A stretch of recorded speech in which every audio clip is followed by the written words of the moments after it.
ఈ brick work అంతా కూడా బాగా చేశారు. ఈ దీంట్లో మెచ్చుకోదగ్గది ఏంటంటే ఈ వరుసకి కూడా అది హెడర్స్ స్ట్రక్చర్స్ మార్చి బాగా చేశారు. ఈ అల్మేరా చూడండి, కింద వరకు తీసుకెళ్లకుండా గాలిలో లేపారు, అడుగున్నర మీదకు పెట్టారు. ఇక్కడ ఏంటంటే వాస్తు సిద్ధాంతులు నేల మీద ఆనకూడదు, బరువు అంటారు, లేకపోతే ఈ మెజర్మెంట్ తక్కువ అయిపోయింది అంటారు. ఇవన్నీ కూడా కొంచెం ఫూలిష్గా ఉంటాయి. నేల మీద అంటే ఇంట్లోనే కదా ఉంది, అవన్నీ కూడా అలాంటి మనకి కింద ప్లేస్ వేస్ట్ అవుతుంది. రేపొద్దున మనం షట్టర్ చేసుకున్నా మళ్ళీ రూమ్లోకే వస్తుంది, అప్పుడు కూడా మెజర్మెంట్ దొక్కుతుంది. ఆ మాత్రం దానికి మనం ఇది అనవసరంగా ఇది గాలిలో లేపుకొని దీని మీద రేపొద్దున మనం ఇది వేసినప్పుడు ఆ లోడ్ సింగిల్ ప్లాంట్ మీదకి వెళ్తుంది అనమాట.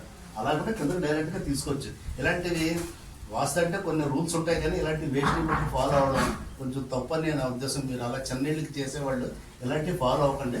శుభ్రంగా మీకు ఎంతకాలం అంతా కబోర్డ్ కింద దాకా పెట్టుకోండి, దాన్ని పార్టీషన్ చేసుకొని శుభ్రంగా షట్టర్లు వేసుకోండి.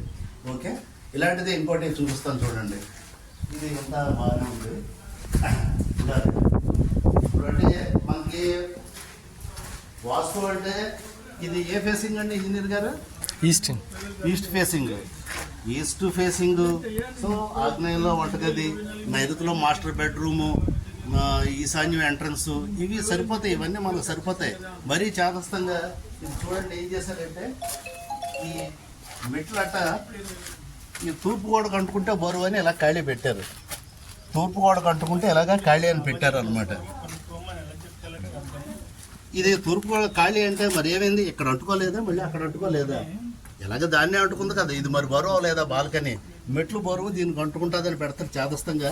అవి పిచ్చి మాటలు అనమాట. అలాంటివి అంత చేదస్తంగా పడి వర్క్. ఇది ఇప్పుడు మనకేంటి ఆ దాంట్లో నీళ్ళు వెళ్ళొచ్చు, ఏమైనా వెళ్ళొచ్చు, వాటర్ మొత్తం వాల్ అంతా అవుతుంది అనమాట. మీరు దానికి దాచ్ చేసేస్తే చక్కగా బాగుండేది.